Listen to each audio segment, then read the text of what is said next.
Vigencia, desde 1974 informando y acompañándonos. Vigencia, periodismo sin ficción.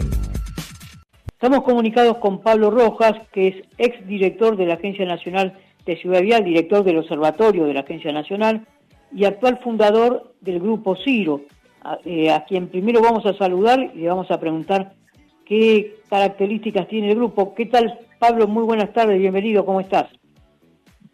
Hola Hugo, ¿qué tal? Un gusto saludarte a vos y a toda la audiencia. Estamos muy bien y bueno, contentos de poder conectarnos otra vez por esta temática.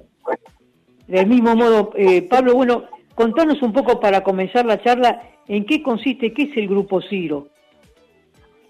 Mira, el Grupo Ciro es un conjunto de técnicos, investigadores, ¿sí? En otros lugares del mundo le diría también científicos, que trabajamos investigando cuestiones basadas en evidencia, en datos, que pueden ser de empresas o públicos, y lo que hacemos es investigación sobre eso con algunas hipótesis. Particularmente, muchos de nosotros provenimos del área de seguridad vial, y es ahí donde estamos trabajando desde que dejamos la función pública en el ámbito privado, soportando tanto a clientes del mundo privado como a funcionarios o gestiones públicas, municipales o provinciales. Pablo, ustedes crearon un tablero interactivo con datos oficiales del 2000 al 2024, datos que tienen que ver con la siniestralidad vial. Bueno, ¿qué características tiene ese tablero y qué resultados arrojó? Mira, en principio este es un trabajo muy importante, fuerte, en términos de la cantidad de trabajo que llevó, que es básicamente procesar los datos que son públicos, es decir, no es un tablero que tenga nuestros datos, ¿sí? Es un tablero nuestro que toma datos que son de público conocimiento y están disponibles en datos.gov.ar, y son datos públicos oficiales de la Argentina, y lo que hace es instrumenta una lectura particular sobre datos de siniestralidad. Entonces, como es difícil de repente tener datos actualizados, sobre todo con una historia tan larga, son 25 años de información, eso permite hacer un montón de estudios, de sacar conclusiones, de comparaciones, etcétera, que creo que tienen que estar un poco más accesible o más fácil de visualizar al público, y eso es lo que hemos hecho desde el Grupo Ciro, obviamente entendiendo que esto nos sirve a nosotros como herramienta, también es una oportunidad de hacernos conocer y poner a disposición de quien lo necesite estos datos que, como te decía, son públicos, se pueden acceder desde otro lugar, pero difícilmente van a tener la visualización sencilla que tendrían a través de este tablero. Pablo, yo sé que sintetizar 25 años es muy complicado, pero bueno, en líneas generales, ¿cómo estamos en seguridad vial? Mirá, uno de los problemas que tenemos a veces en los análisis, sobre todo en Argentina, que somos exitistas, ¿sí? Entonces miramos el resultado final viendo la foto sin ver la película. Y eso nos oculta un montón de cosas, sobre todo problemas, ¿sí? Uno puede ver, por ejemplo, que entre el año 26 y 24, te puedo decir que lo que hubo fue un descenso de víctimas fatales. Ahora, eso oculta una cuestión muy importante, que es que la caída, ¿sí?, en la actividad económica hace que la gente se mueva menos. Hay menos viajes, menos consumo de combustible, y eso hace que obviamente la exposición al riesgo de la gente sea menor. Es decir, hay menos autos en la calle, o los viajes son más cortos, nos vamos menos de vacaciones, etcétera. Ahora, también eso oculta que a pesar de que hay menos fallecidos, ¿sí?, la proporción de lo que son las víctimas de alto riesgo, ¿sí?, como son peatones, ciclistas y motociclistas, ¿sí?, se han incrementado. Esto quiere decir que hay un traslado de lo que es las víctimas fatales vehiculares en rutas a las ciudades o las zonas urbanas, digamos, ¿no? Correcto.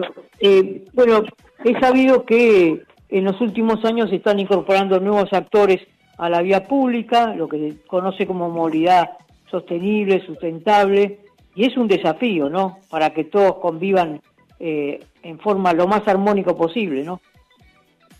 Sí, Hugo, siempre esto lo hemos conversado muchas veces durante muchos años, dada tu experiencia y la mía también, no me voy a hacer joven, pero en seguridad vial esto es importante porque es como uno va aprendiendo, ¿sí?, respuestas, pero todo el tiempo te van corriendo, el arco te cambia las preguntas, digamos, ¿no?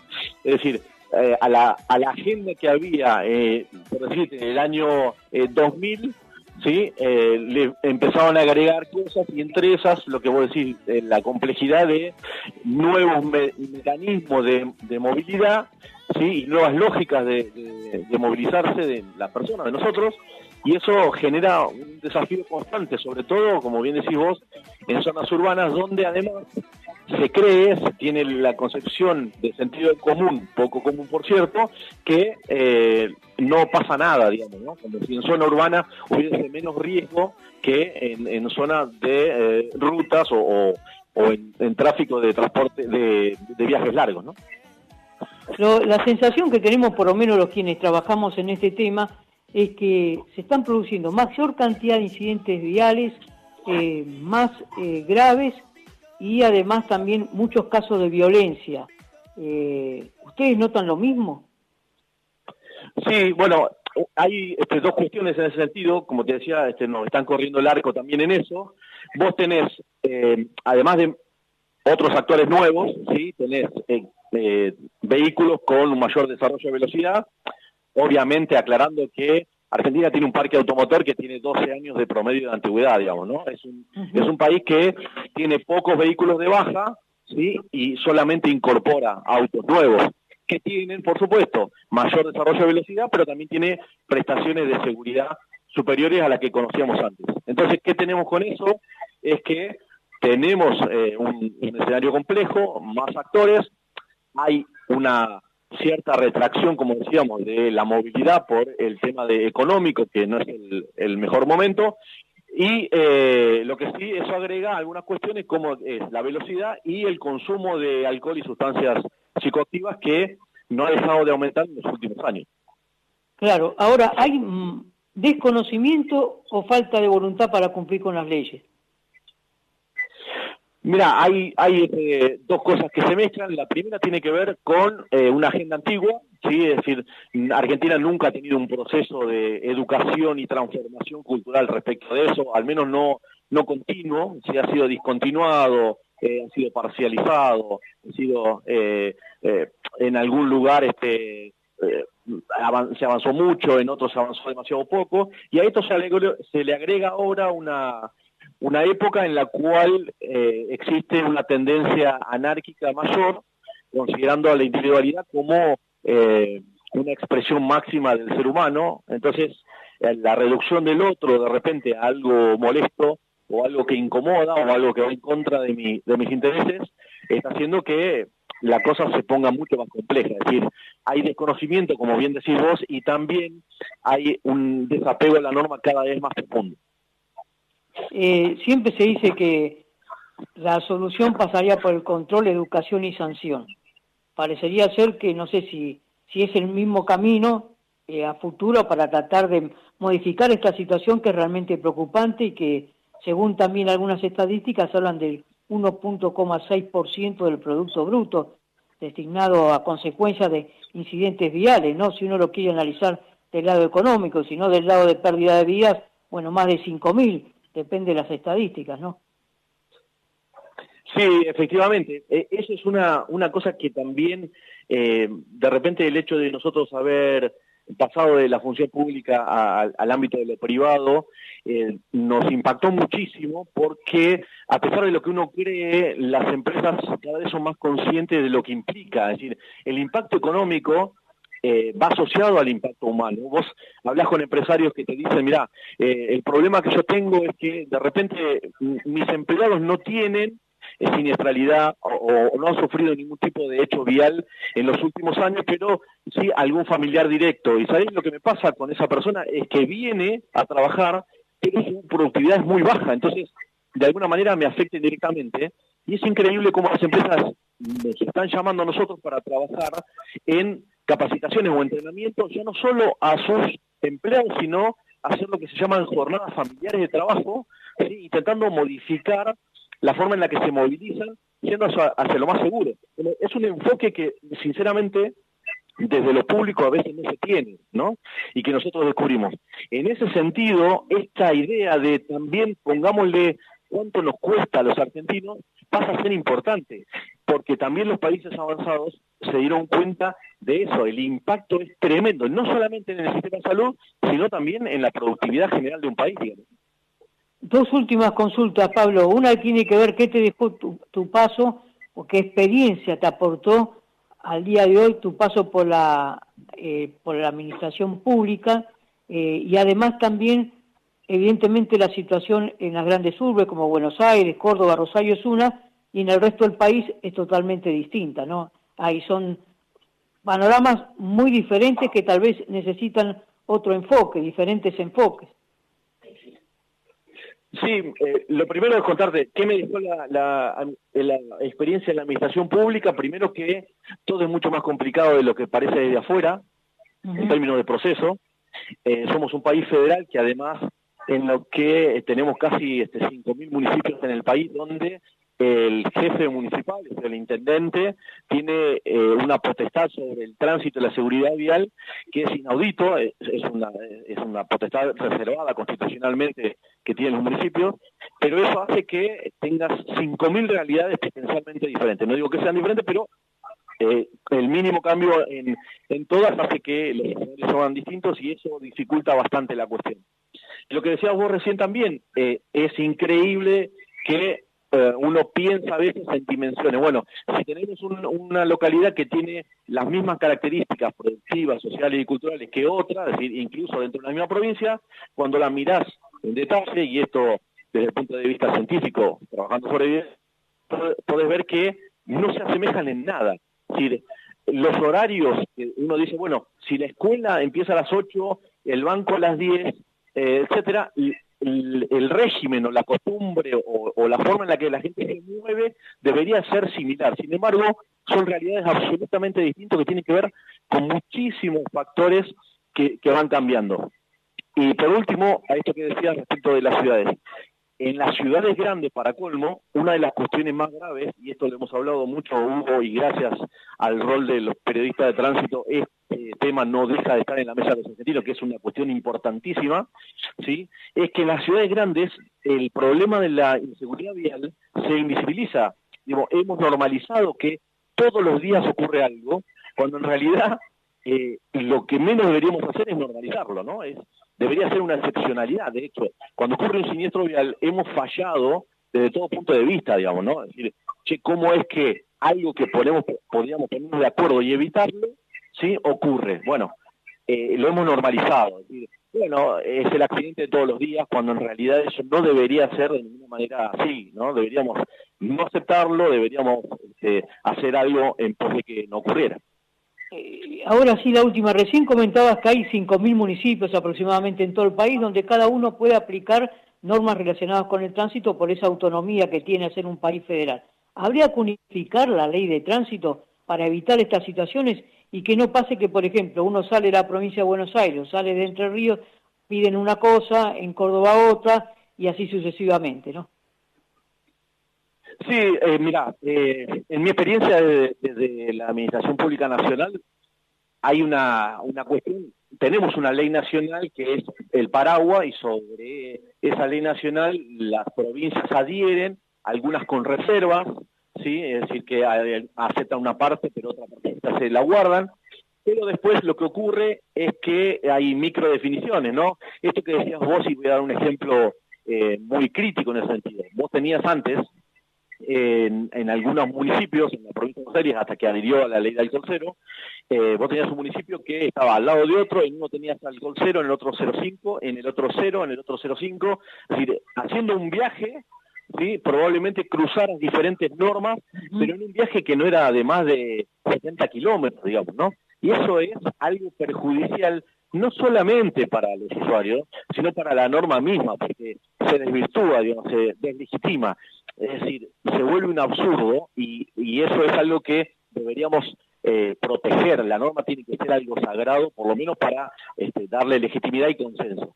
Con respecto a unificarlo, sí, ha habido esfuerzos constante respecto de generar acuerdos macro y micro para que todos los municipios y las provincias trabajemos en el mismo sentido, pero eso, bueno, lamentablemente esta gestión de gobierno nacional creo que lo ha desandado, digamos, ¿no? Ha hecho que prácticamente todas las decisiones pasen a cuestiones territoriales y además, como te decía, exacerbando por ahí esta mirada o perspectiva individual. Entonces, eso creo que va un poco en contra de la reconstrucción de un concepto que más o menos estaba armado. Bueno, ahora habrá que volver a trabajar para reconstruir o generar un consenso distinto, nuevo, pero en definitiva, como decís vos, ponernos de acuerdo al menos en cosas mínimas y de ahí seguir construyendo. Correcto. Y hablando precisamente de alcohol cero, en la práctica, ¿se puede ir al alcohol cero? Bueno, de hecho hay varias provincias, incluso Buenos Aires, que aplica alcohol cero, teniendo en cuenta que hay a veces una diferencia en la medición, que algunos calculan que es hasta un 0,3, ¿no? Depende del equipo. Es decir, ¿es aplicable realmente el alcohol cero o es algo como utópico?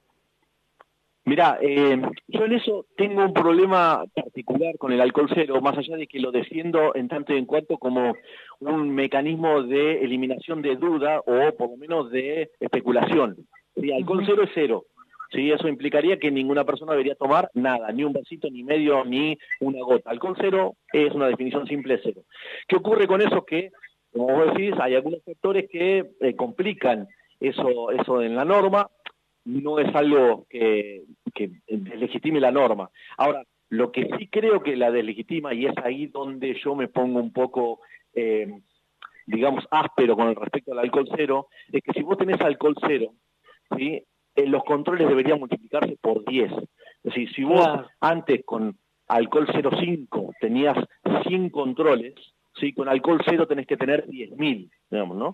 Y eso es algo que no se ha, por lo menos, no sé si previsto, pero lo que sí creo es que nadie ha tomado en cuenta, ¿sí? esta importancia. ¿Por qué? Porque si vos tenés 0 y controlás lo mismo que 0,5, ¿sí? La capacidad de transmitir a la gente que estamos controlando, ¿sí? Es extremadamente chiquita. Es decir, se te escapa el pez gordo. Pues si yo tenía 0, si yo tengo 0, controlo a 100, ¿sí? Es probable que sí pueda multar a muchos que tienen 0,1, 0,3, 0,7, 0,8, pero probablemente en esos 100 sí se me escape el que tiene 1,9 o el 1,2. Por eso es, si vos bajás el límite de alcohol, tenés que aumentar la muestra de controles, ¿no? Para que no se te escape pez gordo. Correcto. Es un problema estadístico, perdón que lo traigo así, intenté explicarlo de manera simple.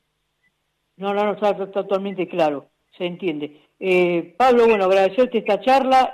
Una última ahora sí, porque la verdad que me sigo enganchando con distintos temas, pero por ejemplo, ¿hay actualmente alguna estadística de la cantidad de fallecidos, más allá de la agencia que creo que la última del 2024, la cantidad de personas fallecidas en siniestros viales, que fue descendiendo a través de los años, pero sigue siendo alarmante, ¿no? Sí, mira, entre el 2004 y el 2023 hubo un descenso, ¿sí? Como te decía, una de las cuestiones, el factor fundamental, y ha pasado siempre, si vos entras al tablero que nosotros tenemos publicado, entras en grupociro.com.ar y vas al tablero de siniestralidad de seguridad vial, vas a encontrar el gráfico de los últimos 25 años, cómo va evolucionado. Solamente aplicando la memoria de cómo era la situación económica, vas a ver cómo se mueve, ¿sí? La curva ascendente o descendente, la cantidad de fallecidos, con respecto a la economía. Cuando la economía anda bien, ¿sí? Normalmente el número de fallecidos se incrementa porque hay, como te decía, mayor exposición al riesgo, la gente viaja más, se mueve más, se va más de vacaciones, etcétera. Y cuando anda mal, se mueve menos, por lo tanto hay menor exposición al riesgo. Ahora, ¿qué ocurre con esto? Y es el gran temor que nosotros tenemos, Hugo, todos los que estamos en el ambiente de la seguridad vial, es que el estado de la economía hoy, como sabemos, tiene esto, ¿no? Tiene una caída de la actividad económica muy fuerte, sí, pero a la vez tenemos un problema que se está desgastando la infraestructura vial porque tiene escaso o nulo mantenimiento, no hay obra nueva, pero se siguen incorporando vehículos, como decías, no solamente el vehículo de cuatro ruedas, se están incorporando otros vehículos nuevos, ¿sí? El tema va ¿qué va a pasar? Digamos, la pregunta es ¿qué va a pasar cuando, ¿sí? La economía repunte, digamos, cuando otra vez tenemos una exposición alta al riesgo, ¿no? Y eso deberíamos estar previéndolo, ¿no? Deberíamos estar diciendo, che, si sabemos que esto ocurre, ¿sí? ¿Cómo hacemos para morigerarlo? ¿Sí? ¿Cómo hacemos para que, si la economía empieza de nuevo a tener la dinámica que todos quisiéramos que tuviera, che, tengamos cuidado y que no se eleve el número de fallecidos? En el 2025 hay un estancamiento respecto al 2024, lo que se está viendo son números preliminares, pero te digo que asciende el número de víctimas fatales en motociclistas, ¿sí? Recordemos que en Argentina, en el norte, hasta el año 2024, 6 de cada 10 fallecidos eran usuarios de motos. ¿Sí? Sí. Eso obviamente en promedio nacional baja, pero porque tenés la Patagonia donde el uso de moto todavía es bajo, pero se está incrementando y como tal también están subiendo los fallecidos de usuarios de moto también en la Patagonia. ¿Qué ocurre para el 2025?